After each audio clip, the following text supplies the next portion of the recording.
Being broadcast now, Shawna, and then you'll just give it about 10 seconds. Take it away. Good luck.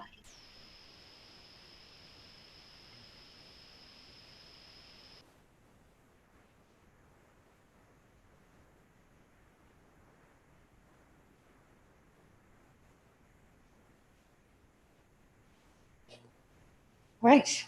Good morning, good afternoon, everyone. I'm Shawna Wolverton, and I'm the EVP of product for Zendesk. And as the manager and kind of lead of the product managers at Zendesk, I like to think of myself actually as the product manager for the product management organization. I don't get to roll up my sleeves and do the work of building product much these days, but I do get to build the sort of teams and processes that lead to great products. But I have spent my time in the trenches. I'm incredibly lucky to lead a product organization coming up through product. And I know how hard this job can be. There's a whole bunch of accountability without a ton of responsibility. And there's just a tremendous amount of work to sort of balance out the needs of your customers and the needs of your business. But from where I'm sitting, the joy that comes from seeing the impact that the things that you build have on the lives of your customers totally make suffering all of those slings and arrows totally worth it. And once you have those customers, they are rarely shy about telling you, exactly what they want. Who among us is not carrying the long list of voice of the customer requests from planning cycle to planning cycle? Maybe if you're lucky, you're even going toe to toe with your go-to-market organization about how many of those you're putting into your release plan every cycle. But, I think our mission as product people and builders of products is bigger than that. We're not just the people who walk the requirements from the customers to the engineers, right? Our mission is really about building the things that they need. And that comes from a tremendous amount of empathy. And I think there are a few things where, we're all very busy. There's a whole bunch of things going on. And even the most seasoned among us can sort of forget and make some mistakes, right? We're human. And I thought today I would talk to you about a few of those. But before I started, I thought I'd tell you a little bit about Zendesk. For those of you who aren't familiar, we are a service-first CRM company. And I think when I think about our mission, it's really about delivering the products that let our customers deliver great experiences to their customers. And even before we all scattered to our homes, welcome to mine today, we were incredibly distributed. We're doing product development across 10 global offices, and 4,000 of those employees have been working remotely for a long time. But it has been a great equalizer for us. I have a whole new appreciation for what it's been like to be in the tiny office in Montpellier and to feel a little disconnected. But Zendesk is adjusting just like everyone else, I think, and learning a lot through this process. So I thought I'd sort of do a little sort of retro, right, on the sort of mistakes that folks make sometimes when we're really going fast and we're thinking about a lot of things, and we sort of can sometimes take some shortcuts. And this one, I think, is especially hard for us to talk about because we really think of ourselves as the people in the organization who know the customers the best. And I think for me, when I think about what happens here, we make some assumptions. And my biggest assumption that I have made in my career a few times actually is forgetting that I am not my customer, right? I think we often have to make assumptions, and our brains are hardwired to sort of make assumptions. If our brains didn't do that for us, we would all still be lying in bed trying to figure out how to get our coffee this morning. And so this is good, right? I mean, I think we need to feel like we know things and put them out there and keep moving. But we can sometimes get a little lost here. I think my biggest example of this is really early in my career. I was building out a supplier portal for people who did manufacturing. It was super cool. But, I had all of these plastic injection molders and metal stampers, and I was trying to build a great platform for them to collaborate with the people they did business with. And I was learning about their capabilities by putting a form in a fax machine and then getting it faxed back. And, Shawna, who grew up in the Bay Area, who, shameful confession, my 4th grade birthday party was at the computer lab, right? Thought, of course, people want to do this in a different way. And so I built out this great form, and surprise, surprise, no one turned up. I got the opportunity when I worked there to go to the world's best trade show, Plastics World. Absolutely nothing better than getting a tchotchke at a trade show that's warm from the gigantic plastic injection molding machine. But while I was there, I got to visit one of these suppliers, and I went into their office and I saw that they had a row of fax machines, and they were all humming, right? They were sharing design plans, they were, contracts, bids, all was happening on these fax machines. And I asked the woman, where in your office is your computer? She's like, well, the guy who does our books has a computer in the back. Is that what you mean? And I think it was incredibly eye-opening to me that something that I would want to use was definitely not something that was appropriate for the people I was building for. And, we got to go back to San Francisco and think a lot about how we can incorporate what's happening with faxes. How can we sort of be an interface between these companies who really want to go digital and to start interacting with suppliers in this digital way, and accommodate this sort of analog process that was there with the customers. And that's something, that data wouldn't have told me. I think we rely a lot in product management on data, and it's great, but it doesn't always tell you the whole story. And I think, executives can sometimes fall into this trap as well. I remember a later point in my career building out a great mobile application, and I had an executive who insisted that we not have a little notification badge because he didn't like them, right? Of course he didn't. He had like a whole pack of assistants that checked his mail and made sure the things that he needed doing were done. But clearly, it's not always the experience of our users. And I think this mistake is really, you can't understand people and you can't keep learning if you're already really certain that you do. And like I said, I think we all have our amazing dashboards. We have tons of data. We have tons of metrics. We understand, I think to some degree how things are being used, but it sometimes gives us some blind spots about what's really going on and why maybe the things we're building aren't as successful as they could be. And I think the solution here is really about listening. I think as product people, we often, get in front of customers and we have a really strong agenda, right? We have a prototype we want to show them. We have some very specific interview questions that we want answers to that are very specific about the thing that we're building. We sort of listen, but only so that we can get to the next question or we can say the thing we want to say. And I think the time we spend with customers, it's important to see, the bigger picture, to sort of zoom out and let go of some of that really, really deep focus we have on, what's right in front of us and understand, what are their lives like? What is it like to be in that job?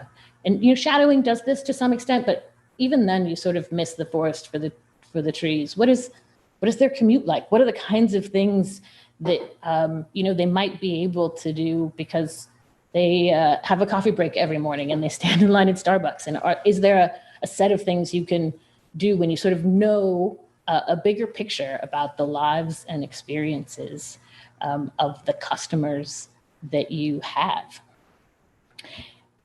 And I think this second issue is really about sort of the perils of,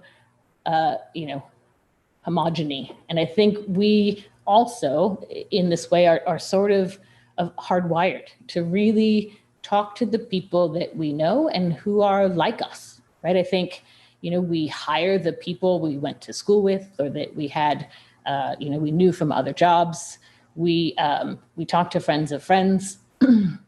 But, when you find that your interview process is 6 hours of playing Settlers of Catan with the team to see if they're a fit, you might be missing out on some really diverse points of view that you kind of want in the room when you're thinking about product. I think this is something that's top of mind for all of us right now, given sort of the state of things in the world. But it's not just about who's in the room. It's also about really knowing, who your customer are. This is my favorite sort of ridiculously silly story of what happens when, you don't have the right people in the room or the right people in the room aren't empowered. I assure you, I have never thought that my lady hands needed a specific pen that was pink. And I think we're all familiar sort of with this, pink it and trinket, and that's how you reach ladies. But, it's abundantly clear to me that if you, had a woman at the table, this is the kind of thing where you could have saved quite a bit of embarrassment, really. But I think, for a more sort of relevant experience to us, I have a friend who was leading a product team in a Salesforce automation startup in the Valley. And they started talking to a whole bunch of people around them, right? And the biggest thing they heard over and over and over again was about a need to have an integration with Crunchbase, right? All of their customers, all of their partners were startups, and they had this laser focus on really enabling these teams to have a different kind of conversation with the data that could come from that kind of integration. And surprise, surprise, when they took their exciting product announcement out into the broader world, outside the Bay Area, outside of their network, the rest of their customers really could not have cared. And they had a whole bunch of other kinds of data that could have been interesting, Dun & Bradstreet data, manufacturers of the world, and we can sometimes get a little enamored and a little closed off in our bubbles when we talk to the people that we already know. And I think, this idea of talking to our friends too much is really an issue on both fronts, this idea of who we bring in and put on our teams, and then who are the customers we're talking to. I think, doing product development in 10 different countries definitely is a challenge, right? Staying aligned. There's a lot of overhead that it takes to really keep everyone on the same page and working towards common goals. But what it does give us is this tremendous opportunity to have sort of a built-in level of diversity. What does it feel like, to be a customer in Krakow? We wouldn't know that, really. It would be really hard for us to know that without having an office there. And those experiences, the way you do business in different countries is very different.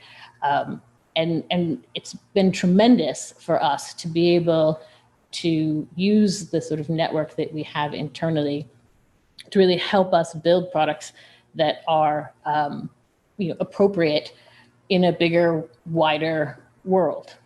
So,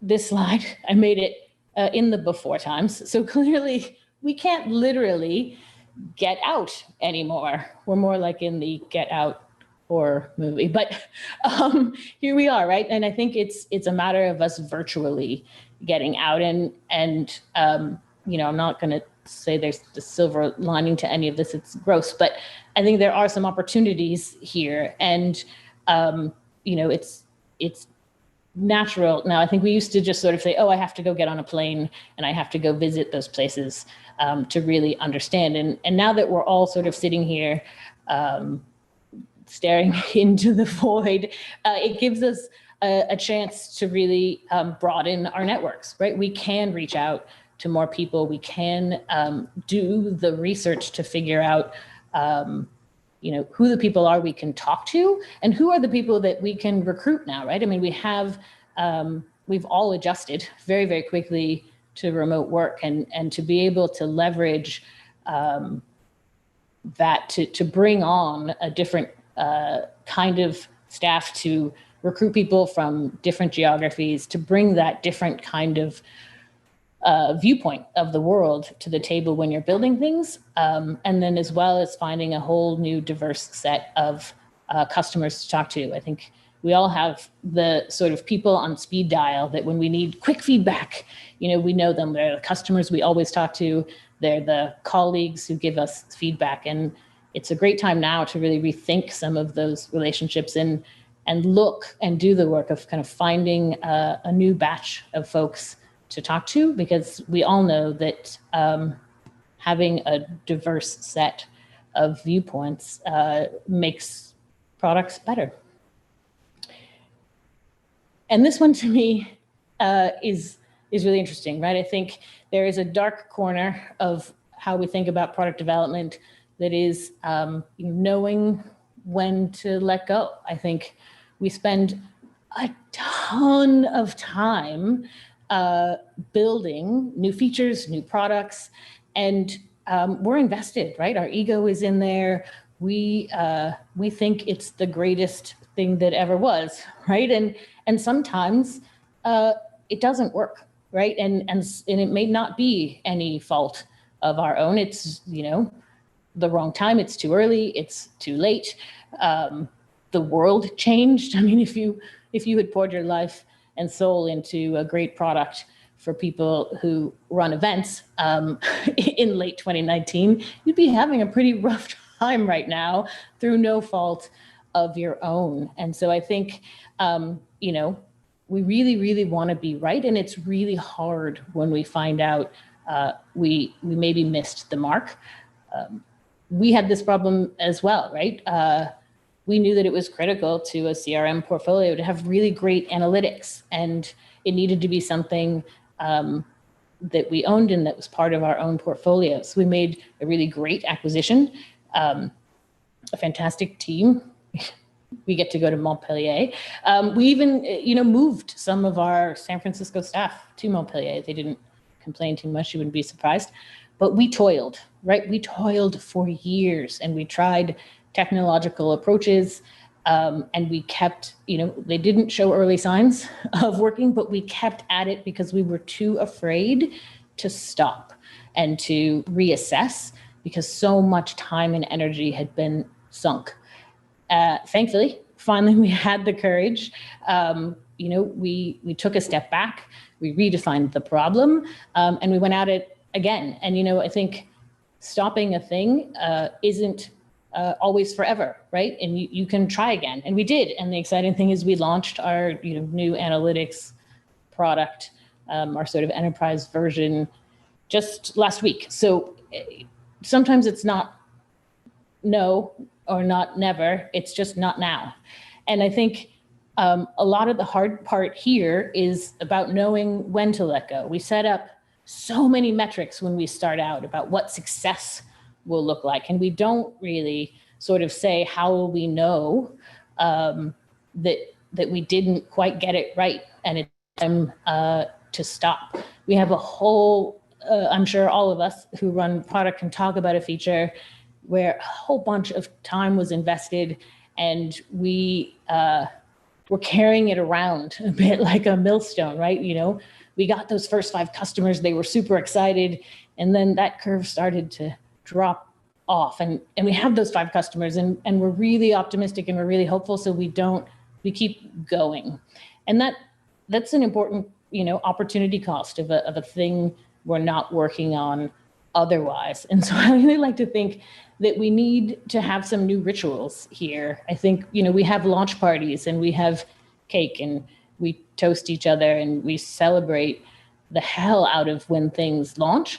I'm trying to institute a new practice that it's the wake, right? Every time you try a thing and maybe it doesn't quite work as well as you thought it would, and it's time to let go, let's celebrate it. Let's take the time to thank it for its service, thank the folks who built the thing, and talk about what we learned from that experience and sort of bring it all back, right? I mean, this to me is, we all talk about the product development lifecycle, but it tends to end at shipping for most of us. And we spend all of this time on discovery and research and building, and we have this thing that we've poured our lives into. And then the life cycle, we just sort of, it trails off. So bringing it around full circle, really constantly looking at your portfolio of what you've built, about what's working, and maybe where you might want to start reinvesting some of that time and some of those people is on the next thing, and try again. But yes, have a party, celebrate it. Marie Kondo, thank it for its service, and you get to move on. So, I mean, I think in conclusion, this is really about,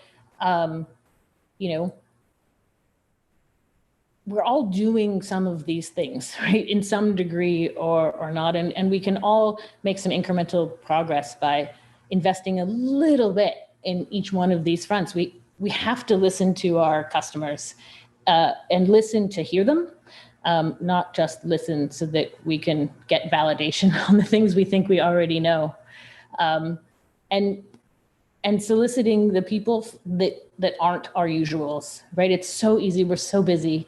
And the time it takes sometimes to go out and find differing views is really critical in making sure, one, maybe you don't do things that are embarrassing, or two, that you don't do things that don't have a great fit out of your sort of bubble. And then this idea, like I said, that knowing when it's time to let go, investing as much time in that end of the life cycle as we do in the beginning. So thank you so much. And I'm excited to talk to you with your questions, and maybe I can give some answers. Thank you so much.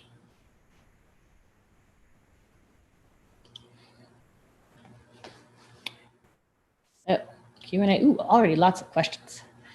All right. How do you balance intuition and market research when developing products?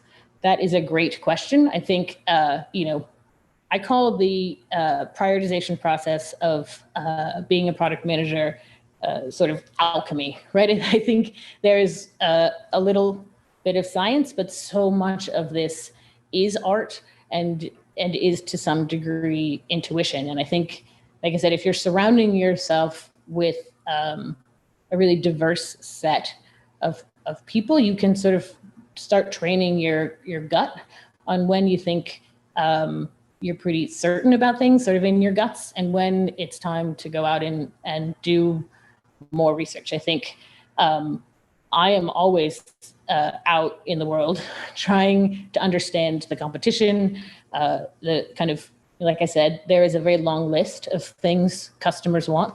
But I think we know that to get new customers, sometimes you've got to do something that maybe is a little more innovative than fixing some weird corner of your product. So I think, this is always, like I said, a little art, but definitely something that you can sort of eventually get in tune. What unconventional channel for feedback have you been surprised with? Apologies to everyone who had to do the migration, but in my previous life, I was responsible for the Lightning project at Salesforce, and we put a feedback button in the product, which was something we had never done before. And there was a tremendous amount of expletives in the early days that came through that channel. And what was delightful about that was that they all got a note back from the SVP of product at Salesforce. And I got to build actually some really great relationships through that feedback channel, where I think a lot of people were raging into what they thought was an unmanned inbox. So I think that was great, really going direct to customers. And then, I've learned some really, really great things over the years by, having great, personal relationships with people who were my customers, meeting their children and knowing the names of their pets, I think has been a way to develop a kind of empathy I didn't really have earlier in my career. What am I most excited about from a product development perspective? Have customers demanded most in a post-COVID world? I think that's a great question. I think COVID has really changed a lot of how we're thinking about our product.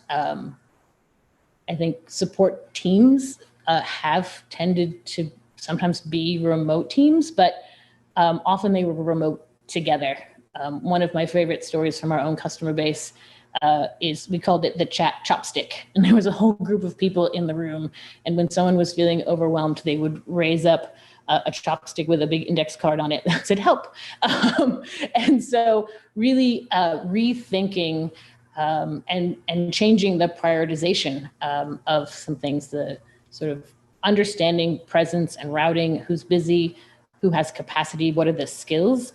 I think that was something we always knew we needed to do, and COVID has really upped the sort of urgency on some of those things. Yeah. What's the biggest mistake you've made for your team? Oh, goodness. This is a weird one because I do think one of the things I'm most proud of about the way I think about product is really about customer empathy. And I think especially earlier in my career, when I was thinking about the balance between the business and the customer, I definitely used to err on the side of the customer. And I think really losing touch a little bit about what sort of the business needed around a cadence of innovation, of continuing to push new things into the market, whereas I was really feeling the pain of customers around some of the, we used to call them paper cuts that happened in the organization, push really hard for us to fund and fix a lot of those things. And sometimes there's just really diminishing returns as you go down that list. And so really learning and maturing when to understand what kind of investment to make in really going to the bottom of the pile, right? I think you can have every single feature request fixed and end up out of business because you've lost the ability to get new customers. So that balance has been huge for me and a big place of growth in my own career. Do you have a threshold for determining if it's time to let a feature go?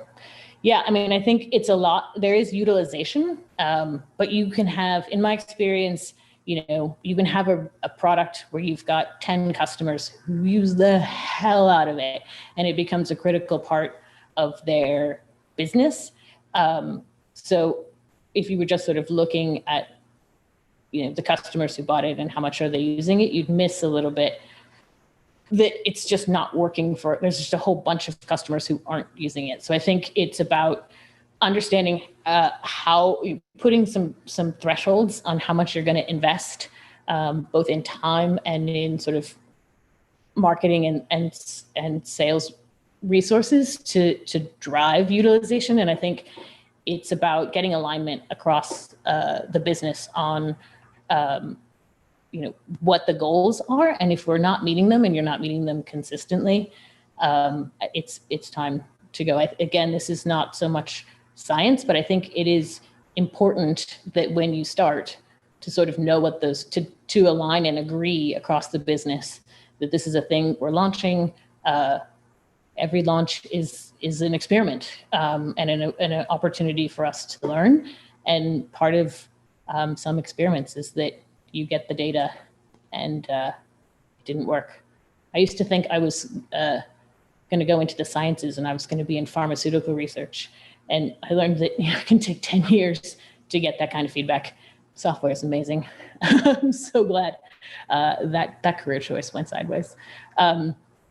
What is your process around talking with customers? Do each of your PMs have customer interviews?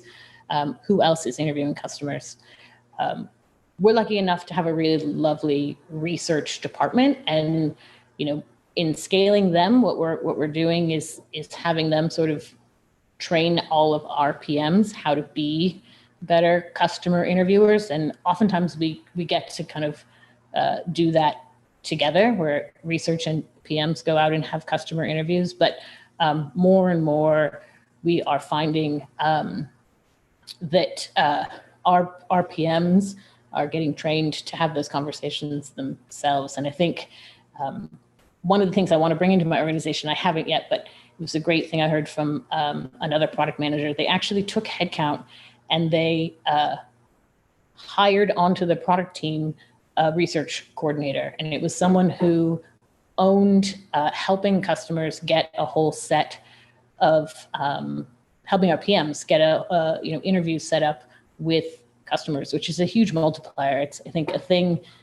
that takes a lot of effort and can take a lot of time from an already busy PM schedule. So really, making that a priority in your organization and making it someone's job to really help you find those customers to talk to can really make this a lot easier. And then I really encourage all of my PMs to spend some percentage of their time, hanging out in the community. I think it's easy for us to sort of delegate that out to community managers or support people. And I think it's a great way to really engage with a passionate set of users. It's often hard, right? I mean, people often will come and you have to say that the thing that they care deeply about is not something that's on your priority list. And so I think we tend to sometimes avoid it, but it is a really, really valuable resource. And especially now that we are all sort of in our homes and we're not hosting giant events where all of our customers are turning up and we can't just sort of, tap people on the shoulder in the hallway. One of my favorite things to do when I go visit customers is, walking around.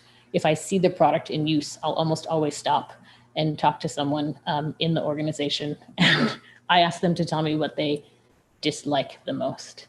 It's really easy for us to want to hear all of the things that people love, but I think it's critical for us to sort of hear what's driving people crazy.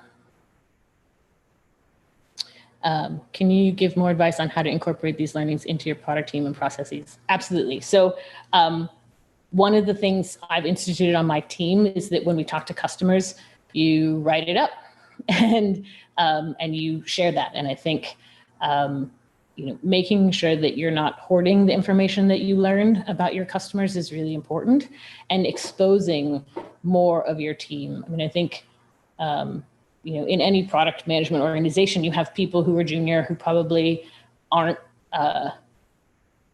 getting the kind of opportunities that other people have to really get in front of customers as much as some of the other folks, or they don't have relationships yet. So making sure you're bringing those people along when you have the conversations, let them ride along, let them see what those good conversations look like so that they can have more of them themselves. And then making sure you share that information out across the teams.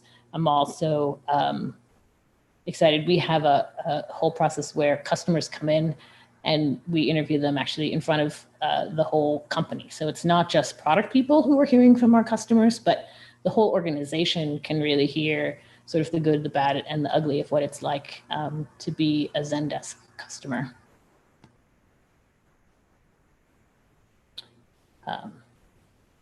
For a startup just starting out, how do you find those 5 key customers? Oh man, it's hard.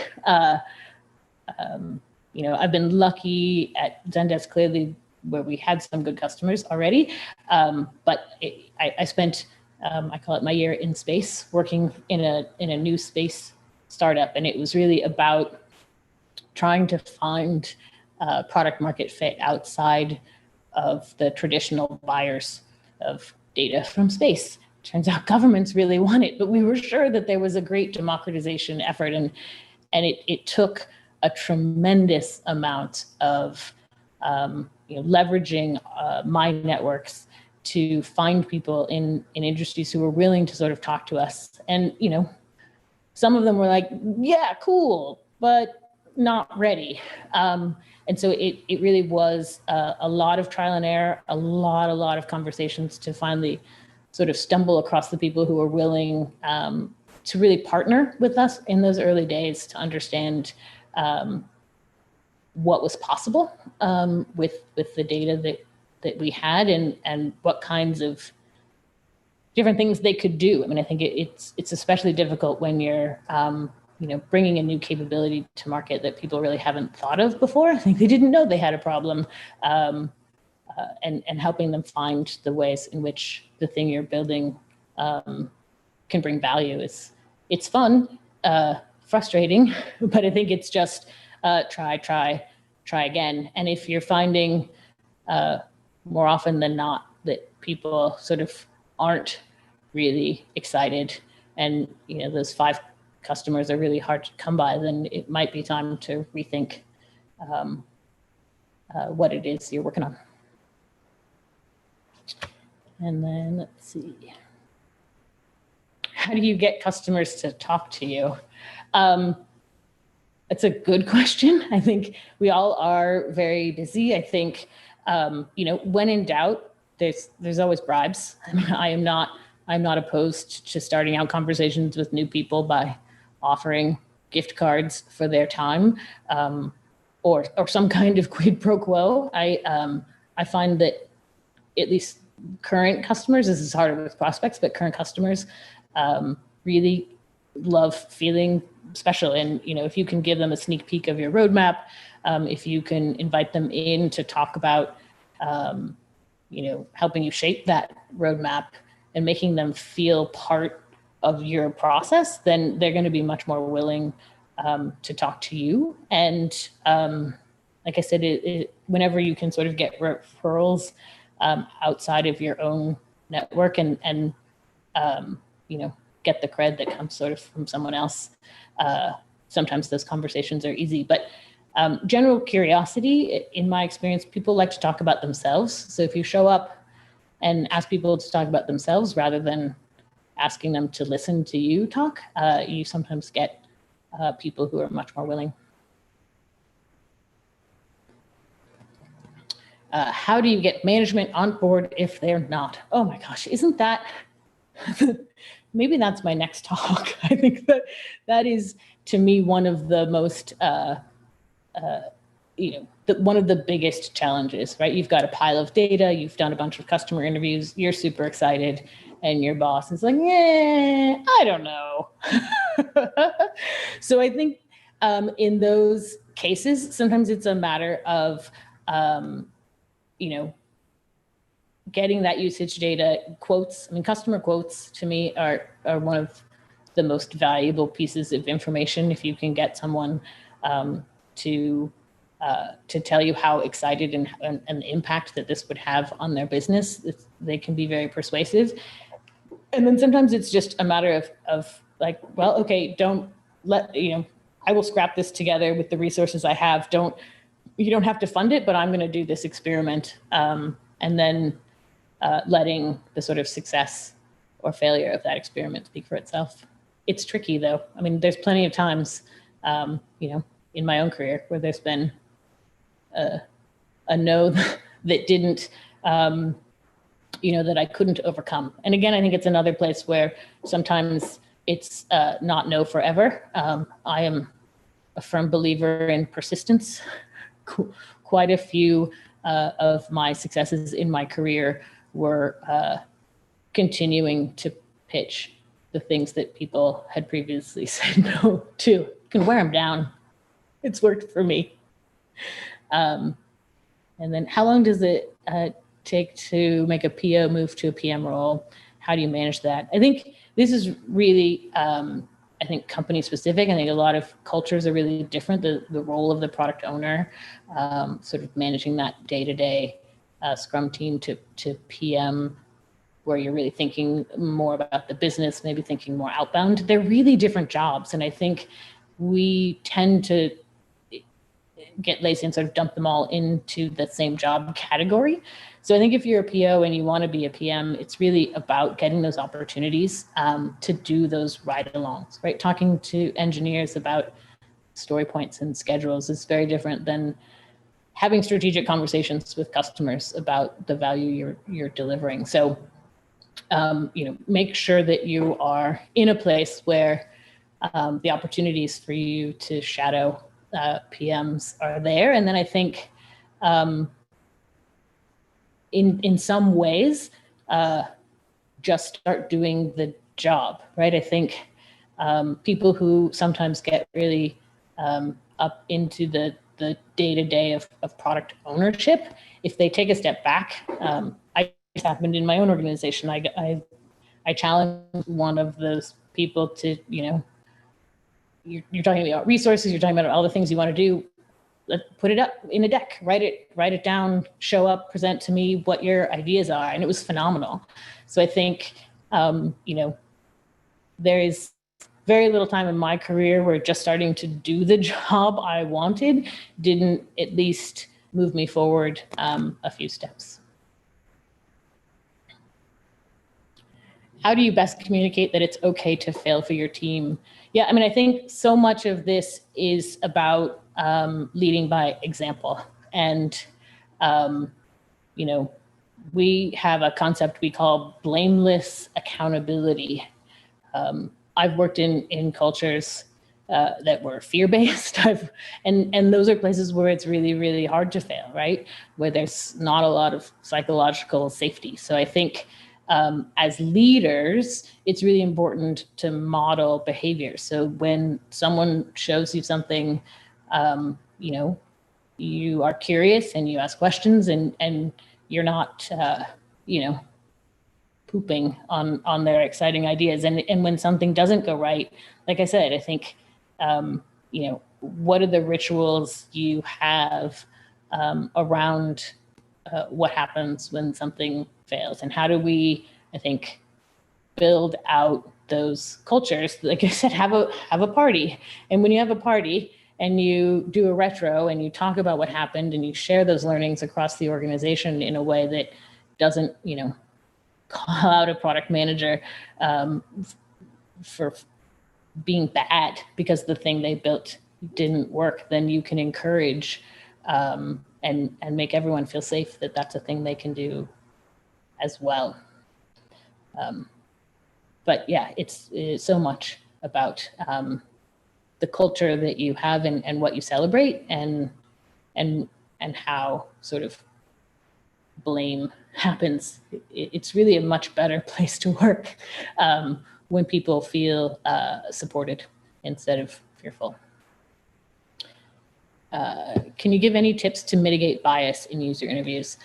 Yeah, it's hard. I think being aware of it and sort of, I love to do a sort of pre-mortem when I'm talking to customers, like, where is this person coming from? How do I fit this in the hierarchy of the kinds of conversations I'm having with customers? I know that talking to a CIO is going to be a really different kind of lens than talking to a supervisor of agents, and they're going to have different needs and wants, and sort of thinking ahead of time about some of that stuff is helpful in sort of how do you tuck that piece of feedback into your mental model for what the customers or prospects are thinking about.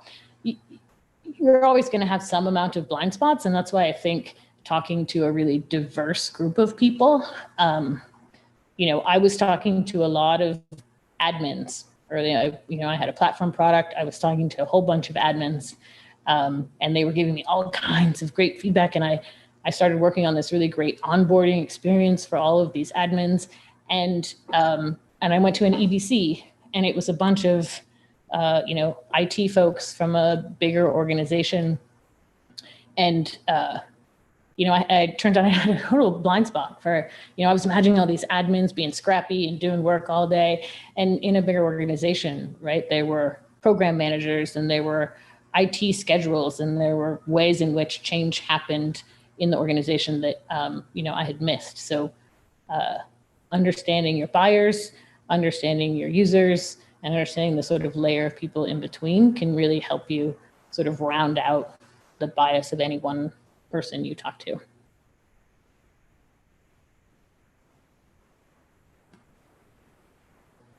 Yeah, how do you start building a new group of folks outside your customer friends? I think it's a good question. It definitely takes work. And I think it is a little bit about putting yourself out in the world. And again, this is a thing that takes time, but I ended up finding a whole bunch of folks to talk to through the community. I had a technical product. I would sometimes find folks who were asking questions out on Stack Exchange.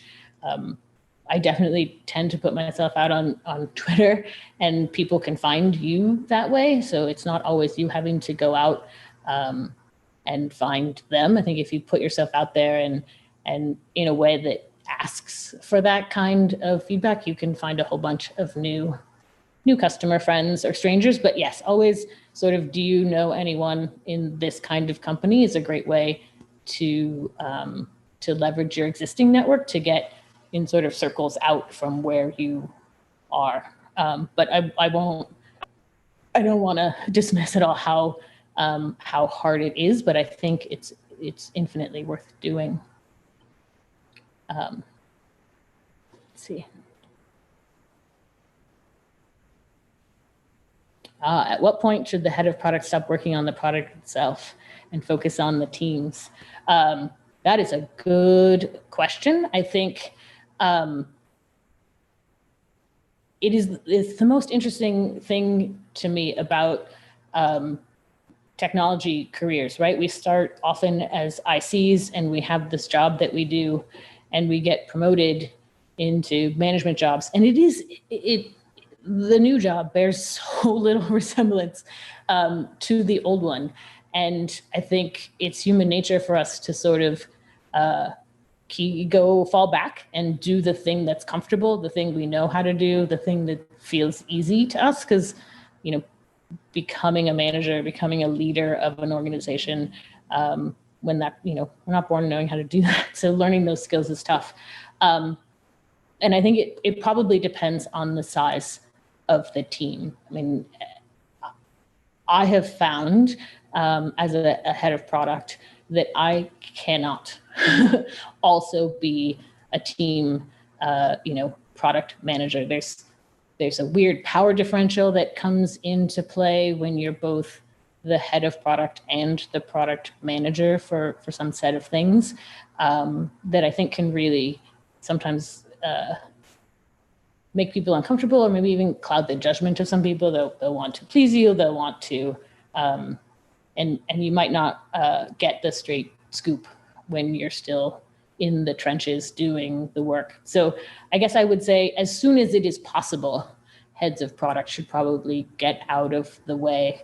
Hire a great team, build out the sort of processes and the rhythm that you want, and continue to be the coach and the cheerleader from your team, and set up regular ways so that you can give input and you can give feedback. But I think the most important thing we can do as leaders is lead. How can a CEO best support a product leader like you? Ooh, I like that question. I hope you're a CEO. That is fantastic. I think my best relationships with CEOs come from trust. And I think as a CEO, being able to really clearly articulate the outcomes that you want from your product is critical. And I think what can happen here is that CEOs, especially CEOs who come up through product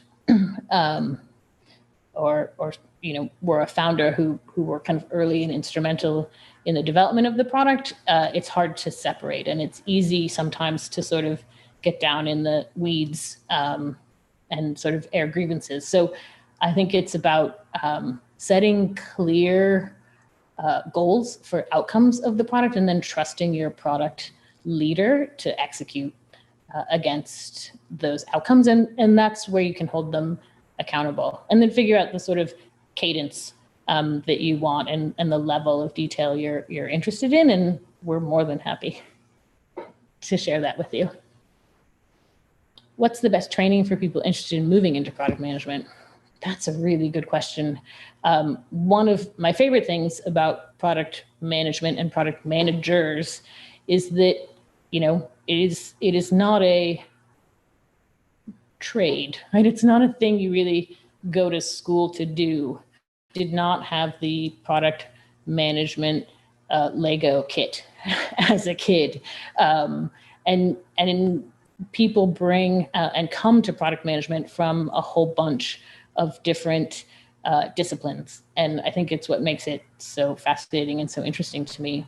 And I think the most important skill that you can develop to move into product management is a people skill. I think a lot of people think it's a technology skill or a project management skill, but so much of this job is about humans.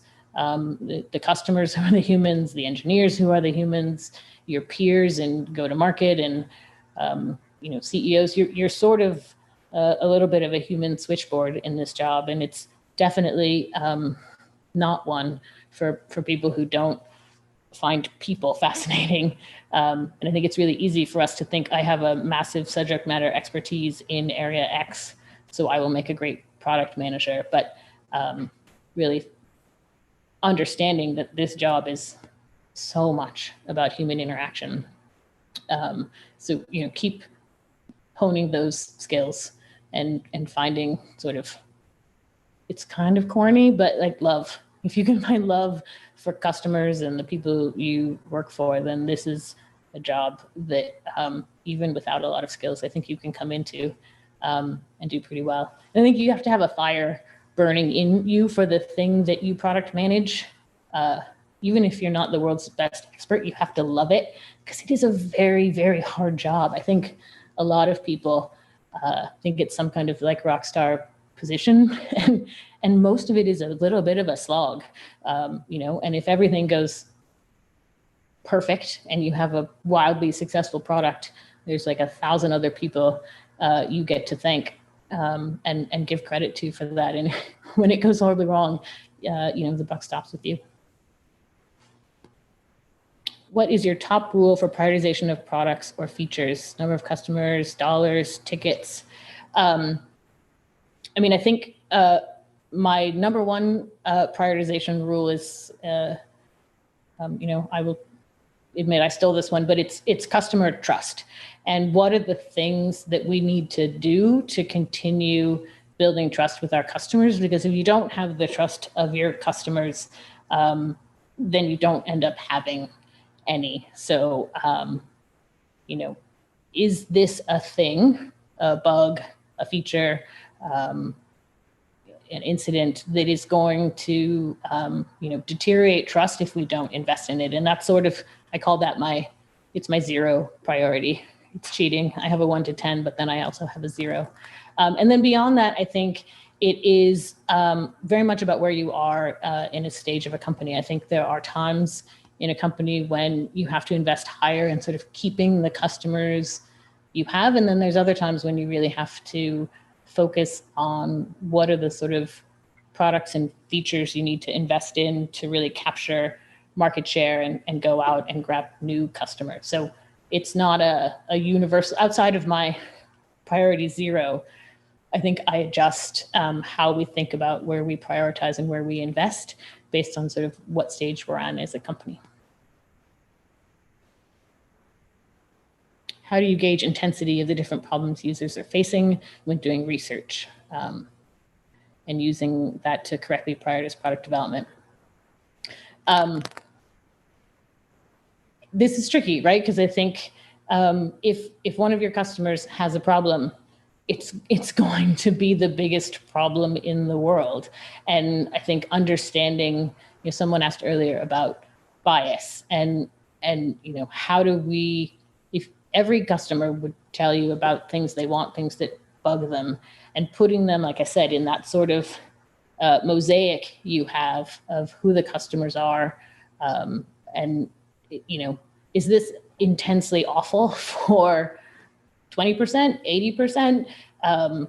It's important, I think, when you identify someone's really, really deep pain, it's important, I think, to go out and investigate whether or not that's something that's more or less universal than you might imagine, and sort of score it that way and think about it appropriately. Shawna, we probably have time for 2 more questions. Great.